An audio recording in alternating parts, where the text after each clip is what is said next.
Well, for more on this topic, we're joined by Jim Monroe. He is the Senior Director of Communications at the National Pork Producers Council. The council represents more than 40 state associations. Jim, thanks very much for joining us. Glad to be here. I guess the first thing, none of this has been hammered out yet. It's all speculation, but certainly it's not doing wonders for the industry, and it's having ripple effects, not just within pork, but throughout. What are you hearing? What are the concerns, and how important is China to the U.S. pork market? The concerns are there with U.S. pork producers. China is a very important market. It was the second largest export market for U.S. pork producers. Last year, we shipped, as you said earlier, about over $1 billion of pork. And in total exports were about $6.5 billion. So you can see that that's a significant chunk of our total exports. And one of the things that is important is a very complementary trading relationship that we have with China. There are cuts of the pig that we refer to as variety meats that are not in high demand in the U.S., but are in significant demand in China. So when we have access to a market like that, it allows our producers to extract more value from each hog. How significant is it, do you think, that nothing has been hammered out yet? There's no date, there's no time, there's no way that this would be implemented. What does that tell you? Because a lot of people are saying this could ramp up very quickly. Yeah, I'm not sure what it tells you, but I know that the uncertainty is not a good thing. It stalls investment.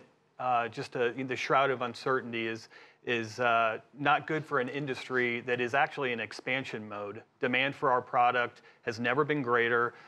We produce the highest quality, the most affordable, the safest pork in the world. It's in demand around the world. We have developing countries who are adding more and more protein to their diets.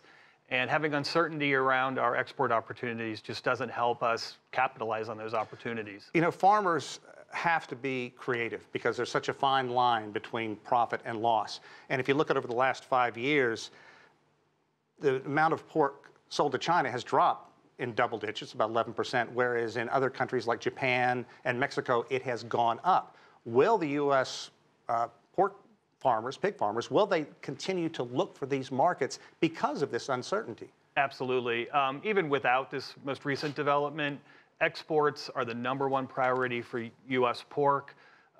About 26% of U.S. production is exported, and all of our growth is going to come from export markets. We have strong demand in the U.S., but it's a mature market, and we have most of our demand and most of our growth opportunities are outside the U.S.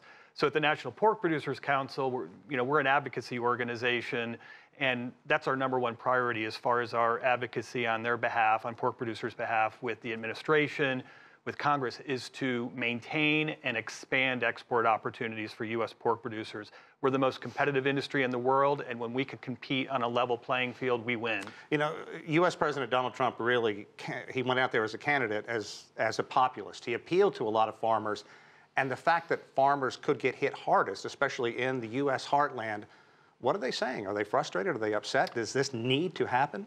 They're concerned, and we've expressed that concern, and we're going to continue to do that. I will say, in fairness, the administration has taken some very positive steps for agriculture and for U.S. pork producers in terms of regulatory reform and creating an environment where our farmers have more freedom to operate, to do what they know how to do best, to raise pigs in the safest and most cost-efficient way that they can. So, you know, there's the export issue, and there are other issues where we've seen some favorable outcomes. It's interesting, too, because I know it's not your specialty, but the fact just a year ago things looked so positive with the markets opening up for U.S. beef.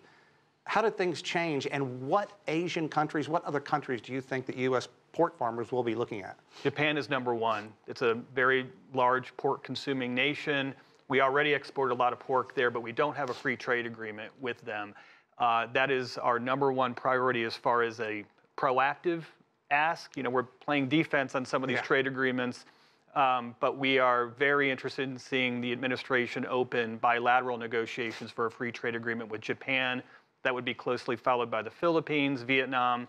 Enormous demand in the Asia-Pacific region.